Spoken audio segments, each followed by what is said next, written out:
Hello friends, my name is Kajal और आप सभी का स्वागत है मेरे चैनल पर। और आज के इस वीडियो में हम डिस्कस करने वाले हैं UP DElEd second semester subject विज्ञान। ठीक है, जैसे कि आप सभी को पता है कि आज से स्टार्ट हो रहा है और जिसमें से हमने 3 सब्जेक्ट डिस्कस कर लिया, जिसका सबसे पहले तो आप सभी को हम टाइम टेबल बता दें।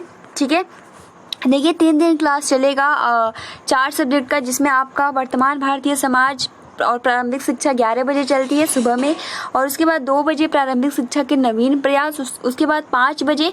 ठीक है, और उसके बाद इस टाइम 9 बजे विज्ञान की क्लास चलेंगी 3 दिन। और उसके बाद जो आपके 3 सब्जेक्ट रह जाते हैं वो आपके बृहस्पतिवार, शुक्रवार और शनिवार को चलेंगे। ठीक है, तो इस तरीके से पूरा प्रोसेस रहेगा और उसके बाद जो संडे रहेगा उस दिन हम टेस्ट लेंगे। ठीक है, तो देखिए फ्रेंड्स, ये तो आपका पूरा रहा टाइम टेबल। और अगर हम बात करें फर्स्ट सेमेस्टर की, तो फर्स्ट सेमेस्टर की डेली एक मॉक टेस्ट होता है। ठीक है, तो उसकी भी क्लास 10 बजे चलती है और बहुत सारे मैक्सिमम स्टूडेंट ने बोला था कि फोर्थ सेमेस्टर की भी क्लासेस चलाइए। तो फ्रेंड्स, फोर्थ सेमेस्टर की क्लासेस सुबह में 9 बजे आएगी। ठीक है, एक क्लास आएगी जो कि आपके सीरीज से ही पढ़ाएंगे। ठीक है, ताकि जो आप सभी के प्रिपरेशन है बहुत ही अच्छे ढंग से और बहुत ही आसानी के साथ हो जाए। तो चलिए फ्रेंड्स, शुरू करते हैं। वीडियो को लाइक कर दीजिए और अपने फ्रेंड्स मित्रों को शेयर कर दीजिए। और फ्रेंड देखिए, ये जो आपका विज्ञान है इसमें कौन कौन से चैप्टर है, सबसे पहले तो हम चैप्टर देखते हैं, उसके बाद हम शुरुआत करते हैं। तो सबसे पहला देखिए, जो पहला आपका चैप्टर है वो है पृथ्वी और आकाश। दूसरा जो चैप्टर है वो है मृदा तथा फसलें। तीसरा जो है कार्य एवं ऊर्जा। चौथा जो है आपका चैप्टर सरल मशीनें। 5वां जो है जीवों की संरचना। 6ठा जो है जीवन की क्रियाएं। 7वां जो आपका चैप्टर है मानव शरीर के अंग एवं कार्य। 8वां जो चैप्टर है वो है भोजन, स्वास्थ्य एवं रोग। 9वां जो आपका चैप्टर है वो है तत्वों का वर्गीकरण। 10वां जो आपका चैप्टर है वो है पास पड़ोस में होने वाले परिवर्तन। और 11वां जो चैप्टर है वो है अम्ल, क्षारक तथा लवण। और लास्ट चैप्टर है पर्यावरण प्रदूषण। यानी आपका जो सेकंड सेमेस्टर में विज्ञान सब्जेक्ट है इसमें कुल आपकी 12 चैप्टर है। ठीक है, जिसमें आज हम फर्स्ट चैप्टर बिल्कुल शुरुआत से डिस्कस कर रहे हैं, जिसका नाम है पृथ्वी और आकाश। ठीक है, अगर आप इसको पढ़ लेते हो तो आपका जो सामाजिक अध्ययन यानी भूगोल है बहुत ही अच्छा क्लियर हो जाएगा। ठीक है, तो चलिए फ्रेंड्स शुरू करते हैं। तो देखिए फ्रेंड्स, यहाँ से है पृथ्वी और आकाश, और आप सभी को मैं पीडीएफ भी प्रोवाइड कर दूंगी जितनी भी सुबह से क्लासेस चली है, ताकि जो आप बहुत ही बेहतरीन तरीके से आप अपना नोट्स बना सके। ठीक है, और जो अपनी तैयारी है बहुत ही अच्छे ढंग से कर सके। तो ये आपका है पृथ्वी और आकाश। और सबसे पहला जो आपका प्रश्न है कि पृथ्वी पर जीवन की उत्पत्ति का संक्षिप्त विवरण लिखिए। यानी पृथ्वी पर जीवन की उत्पत्ति किस तरीके से हुई, इसके बारे में संक्षिप्त रूप से बताइए। ठीक है, तो चलिए फ्रेंड्स हम जानते हैं। तो देखिए फ्रेंड्स, ये लघु उत्तरीय प्रश्न है। ठीक है, तो पृथ्वी पर वातावरण और जीवों का विकास। यानी पृथ्वी अपनी उत्पत्ति के समय संभवतः अत्यधिक गर्म, लचीली एवं आग के गोले जैसी रही होगी। यानी क्या, एक संभावना जताया जा रहा है कि जो पृथ्वी होगी पहले कैसे होगी, क्योंकि हम किस पे रहते हैं, पृथ्वी पे रहते हैं, है ना। तो यहाँ पे पहले क्या, जो पृथ्वी अपनी उत्पत्ति के समय यानी जब पृथ्वी का उत्पत्ति हुआ होगा उस टाइम जो पृथ्वी होगी बहुत ही गर्म, लचीली एवं आग के गोले जैसे रही होगी। ठीक है, और धीरे धीरे करोड़ों वर्षों में इसके ठंडा एवं अथवा संगठित होने के साथ साथ इसकी ऊपरी परत ठोस बनती गई, और इसी ठोस परत के पृथ्वी का धरातल कहते हैं, जिस पे हम रहते हैं। और प्रारंभ में लगभग 300 करोड़ पूर्व तक, अर्थात पृथ्वी के आधे से अधिक लंबे जीवन काल तक अधिक उष्णता या अन्य कारणों से धरातल पर जल एवं सागरों का अभाव रहा है, यानी कमी रहा है।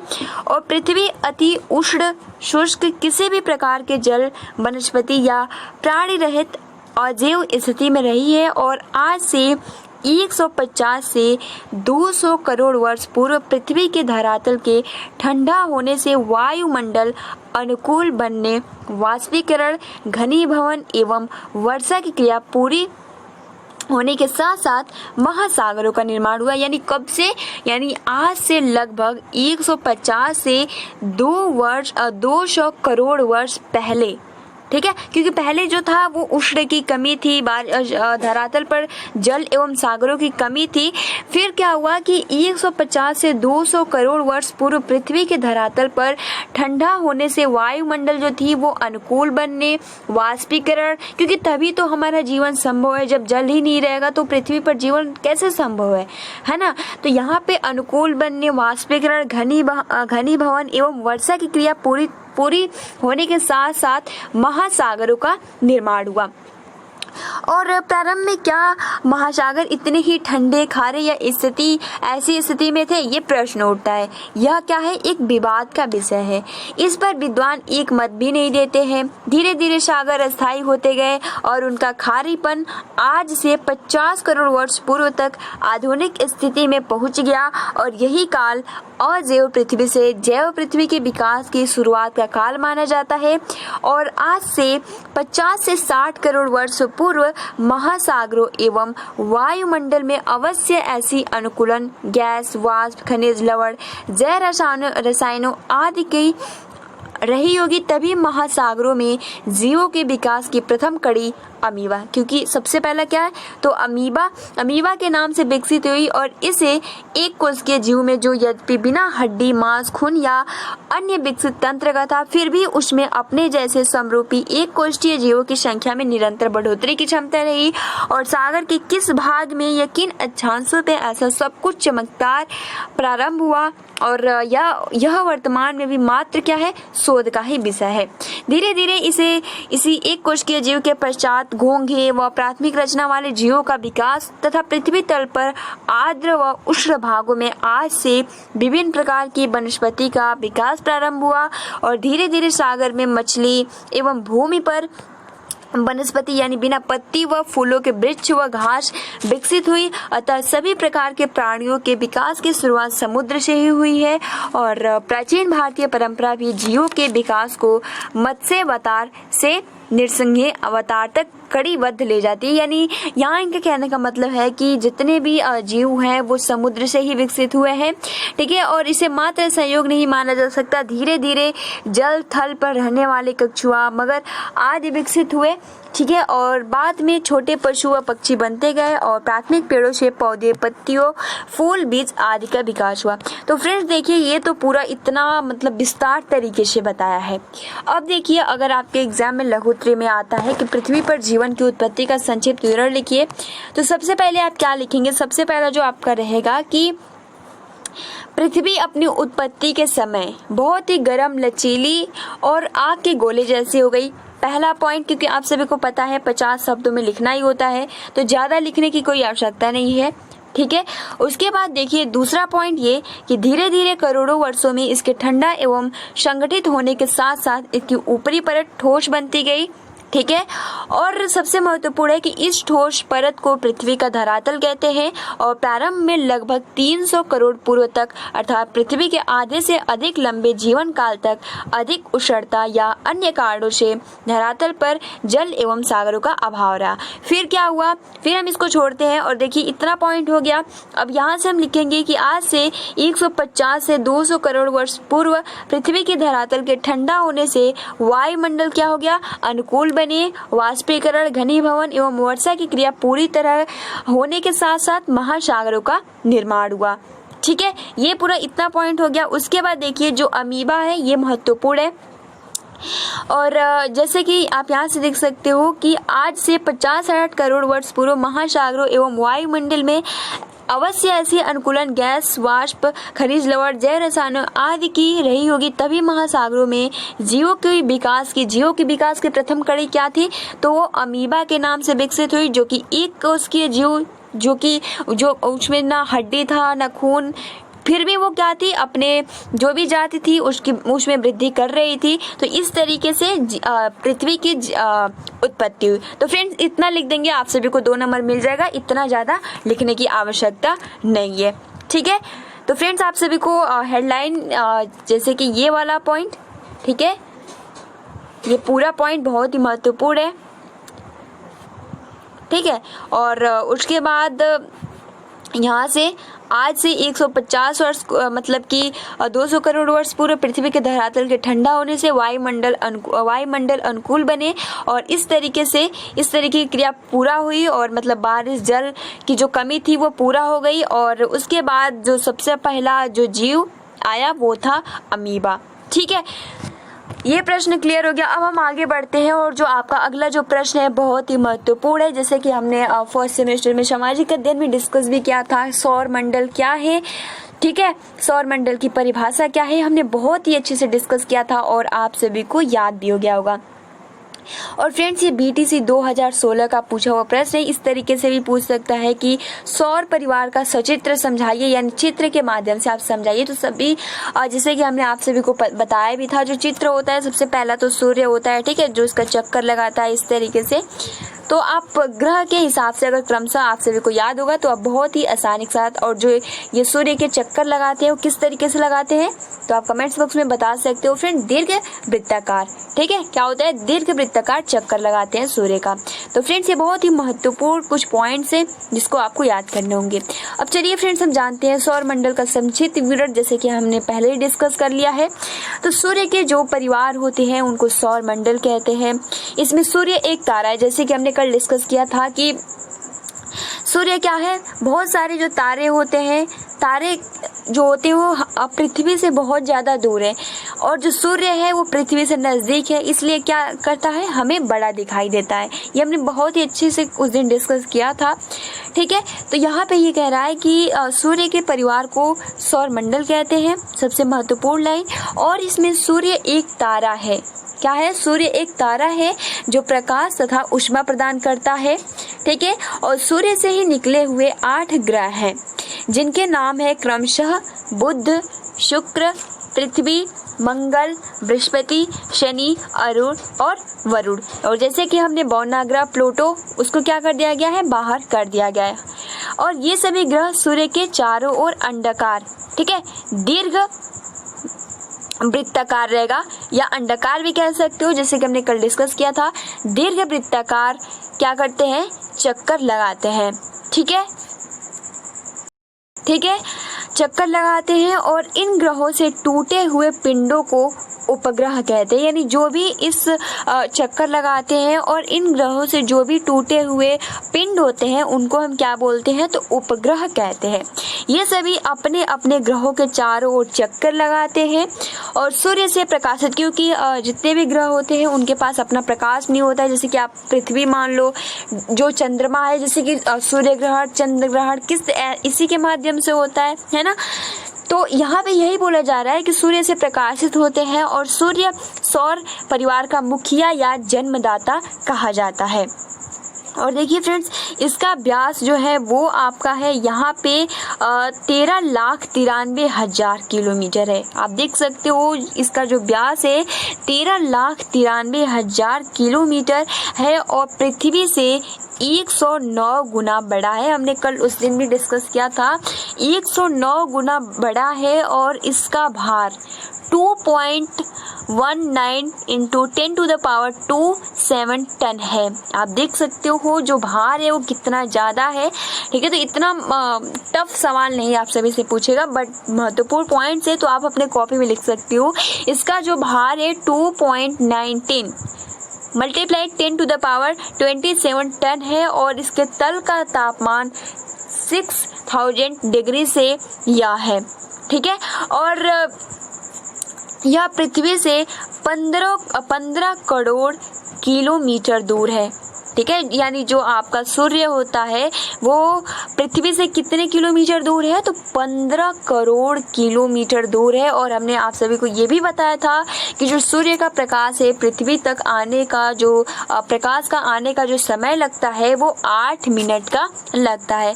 बट जो यहाँ प्रश्न इस तरीके से भी आ सकता है कि पृथ्वी से सूर्य की कितने किलोमीटर दूर है, तो इसकी जो दूरी है वो है 15 करोड़ किलोमीटर दूर है। तो आप सोच सकते हो, जो अगर हम बात करें पृथ्वी जो होता है, सूर्य अभी 15 करोड़ किलोमीटर दूर है तो फिर भी वो ठीक दिखता है। अब अगर हम बात करें जैसे कि हम तारे रात में देखते हैं, वो आप सोच सकते हो कितना ज़्यादा दूर होगा, ये तो अभी 15 करोड़ किलोमीटर, अब आप खुद ही अंदाज़ा लगा लीजिए कितना छोटा छोटा दिखता है और वो कितना ज़्यादा दूर होगा। ठीक है, तो यानी पृथ्वी जो है सूर्य से कितना किलोमीटर दूर है, तो 15 करोड़ किलोमीटर दूर है और सूर्य के प्रकाश को पृथ्वी तक आने में लगभग 8 मिनट लगते हैं। ठीक है, कितना मिनट लगते हैं, 8 मिनट लगते हैं। और सूर्य के काले धब्बे, यानी जो काले धब्बे होते हैं वो 1500 डिग्री से सेकेंड से कम गर्म ठंडे क्षेत्र है। ठीक है, अब इन धब्बों की संख्या बढ़ती जा रही है और सौर मंडल के ग्रह तथा उपग्रह निम्नलिखित प्रकार के हैं। तो ये बहुत ही महत्वपूर्ण पॉइंट्स है और आप सभी को याद भी हो गया होगा। यानी सौर मंडल का सबसे बड़ा ग्रह जो है वो बृहस्पति है। ये तो बार बार हर जो कॉम्पिटिटिव एग्जाम होता है या कोई भी एग्जाम होता है, सबसे पहला तो प्रश्न ये जरूर पूछता है, एक तो बड़ा और एक छोटा ग्रह। यानी सौर मंडल का सबसे बड़ा जो ग्रह है वो बृहस्पति है और जो सबसे छोटा ग्रह है वो क्या है, बुध है। ग्रहों में सर्वाधिक उपग्रह है किसके पास है, तो बृहस्पति के 64 है। सबसे महत्वपूर्ण एक तो पहला पॉइंट जो आपका ग्रह, सबसे बड़ा ग्रह कौन सा है, तो बृहस्पति है। और ग्रहों में सबसे ज्यादा किसके उपग्रह हैं, तो बृहस्पति के हैं। कितने हैं, तो 64 यानी 64। ठीक है, और जो बुध है वो सूर्य के सबसे निकट दूरी पर स्थित है। जैसे कि आपका सूर्य होता है और उसके बाद बुध होता है, उसके बाद शुक्र होता है, उसके बाद पृथ्वी होता है। तो इस तरीके से पूरा क्रम आप सभी को याद होने चाहिए। ठीक है, तो ये पॉइंट क्लियर हो गया। यानी बुध सूर्य के सबसे निकट दूरी पर स्थित ग्रह है और जो वरुण होता है वो सर्वाधिक दूरी पर स्थित ग्रह है और सूर्य की परिक्रमा बुध 88 दिन में और वरुण 164.8 वर्ष में पूरी करता है। आप सोच सकते हो क्योंकि जो सूर्य के पास सबसे नजदीक है वो क्या है, बुध है, तो उसका कम समय लगेगा ही, क्योंकि मात्र वो सूर्य का चक्कर कितने दिनों में लगा लेता है, बुध मात्र 88 यानी 88 दिन में लगा लेता है।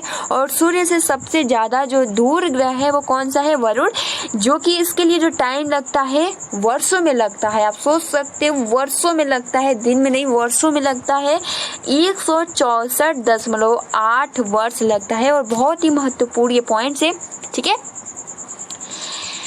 और अपनी धुरी पर घूमने में बृहस्पति कितना, केवल जो बृहस्पति है अपने धुरी पर घूमने में बृहस्पति 9 घंटा 50 मिनट और 30 सेकंड का समय लेता है। यानी जो प्रश्न इस तरीके से भी आता है कि बृहस्पति अपने धुरी पर घूमता है तो कितना टाइम लगता है, प्रश्न इस तरीके से आ सकता है कि सूर्य का परिक्रमा करते टाइम जो आपका बुध है या फिर वरुण है कितना टाइम लगता है। तो देखिए सबसे पहला तो जो प्रश्न है आपका कि जब बृहस्पति अपने धुरी पर घूमती है तो कितना टाइम लगता है, तो उसका टाइम जो होता है 9 घंटा 50 मिनट और 30 सेकंड लगता है, 30 सेकंड लगता है। और उसके बाद जो आपका बुध है वो सूर्य का चक्कर लगाने में मात्र 88 दिन लगाता है। और अगर वहीं हम बात करें वरुण की, तो सूर्य का चक्कर लगाने में वो 164.8 वर्ष लगाता है। ठीक है, तो कुछ महत्वपूर्ण पॉइंट्स है। उसके बाद जो पृथ्वी अपनी धुरी पर पश्चिम से पूर्व की ओर घूमती है तो 30 घंटा 56 मिनट और 4 सेकंड यानी 24 घंटे में एक पूरा चक्कर करते हैं। यानी जो पृथ्वी है अपनी धुरी पर, ठीक है, अपनी धुरी पर पश्चिम से पूर्व की ओर घूमती है। ठीक है, तो 30 घंटा 56 मिनट और 4 सेकंड यानी 24 घंटे में एक पूरा चक्कर करती है। ठीक है, और इस गति को पृथ्वी का घूर्णन या परिक्रमण कहते हैं। हमने घूर्णन गति पढ़ा था। और घूर्णन के साथ साथ पृथ्वी अपने अंडाकार मार्ग पर सूर्य का एक चक्कर कितने दिन में पूरा करती है, तो जो पृथ्वी है सूर्य का चक्कर जो पूरा करती है 365.26 दिन में पूरा करती है। ठीक है, यानी जो आपकी पृथ्वी है सबसे महत्वपूर्ण है, इससे क्वेश्चन पूछे जाते हैं हर बार। तो 365.26 दिन में पूरा करती है और इस गति को जो कहते हैं परिभ्रमण गति कहते हैं। ठीक है, तो ये सबसे महत्वपूर्ण है। और पृथ्वी की परिक्रमण, देखिए परिभ्रमण और पृथ्वी की परिक्रमण गति से दिन व रात तथा परिभ्रमण से गति से ऋतु परिवर्तन होता है। सबसे महत्वपूर्ण ये पॉइंट से कभी कभी परिभ्रमण या परिक्रमण बार बार एग्जाम में पूछ देता है। तो जो परिभ्रमण होता है, जब पृथ्वी सूर्य का चक्कर यानी 365.206 दिन में पूरा करती है तो उसे हम परिभ्रमण कहते हैं। और अगर परिक्रमण की बात करें तो जो गति दिन व रात की गति होती है तो उसे हम परिक्रमण कहते हैं। तो जो परिभ्रमण गति होती है वो ऋतु परिवर्तन होता है। ठीक है, यानी आपका मौसम चेंज होता है। और इस तरीके से पूरा आप सभी को बहुत ही आसानी से क्लियर हो गया होगा। और इसमें बहुत ही महत्वपूर्ण पॉइंट्स है, आप अपने कॉपी में अच्छे से नोट्स कर लीजिएगा फ्रेंड्स। अब देखिए जो दूसरा जो आपका क्वेश्चन था यही था ना कि सौर परिवार का सचित्र वर्णन समझाइए। तो फ्रेंड्स जैसे कि आप देख सकते हो इस चित्र के माध्यम से आप बहुत ही आसानी के साथ याद भी कर सकते हो। सबसे पहले तो आप यहाँ सूर्य देख सकते हो और सबसे नजदीक जो ग्रह है वो कौन सा है, बुध, जो कि सूर्य का चक्कर लगाने में कितना दिन लगाता है, तो 88 दिन लगाता है। उसके बाद जो आपका होता है ग्रह वो होता है शुक्र। ठीक है, उसके बाद देखिए पृथ्वी सबसे महत्वपूर्ण है। ठीक है, जो कि सूर्य का चक्कर लगाने में कितना टाइम लगाती है, तो 365.16 दिन लगाती है, जिसे हम परिभ्रमण कहते हैं। ठीक है, और जो दिन रात की प्रक्रिया होती है उसे हम परिक्रमण कहते हैं। उसके बाद मंगल आता है, उसके बाद बृहस्पति जो कि सबसे बड़ा ग्रह है और इसके पास सबसे महत्वपूर्ण, इसके पास सबसे ज़्यादा उपग्रह यानी 64 उपग्रह है। उसके बाद शनि, अरुण और उसके बाद वरुण जो होता है वो वर्षों में सूर्य का चक्कर लगाता है। ठीक है, यानी 164.8 वर्ष था। ठीक है, हाँ यही है, 164.8 वर्षों में पूरा करता है। और जो पृथ्वी अपनी धुरी पे घूमती है उसके लिए जो टाइम लगता है पश्चिम से पूर्व की ओर घूमती है तो 23 घंटा 56 मिनट 4 सेकेंड टाइम लगता है। और जो बृहस्पति है उसके जो अपनी धुरी पे घूमती है तो 9 घंटा 50 मिनट 30 सेकेंड समय लेता है। तो फ्रेंड्स आप अपने कॉपी में अच्छे से नोट्स बना लीजिएगा और आप इस चित्र का स्क्रीनशॉट भी ले सकते हो या फिर मैं आप सभी को टेलीग्राम पे PDF भी प्रोवाइड कर देंगे। तो फ्रेंड्स आज के लिए इतना ही। आज का जो वीडियो है बहुत ही महत्वपूर्ण है। ठीक है, इसमें बहुत ही महत्वपूर्ण पॉइंट्स है।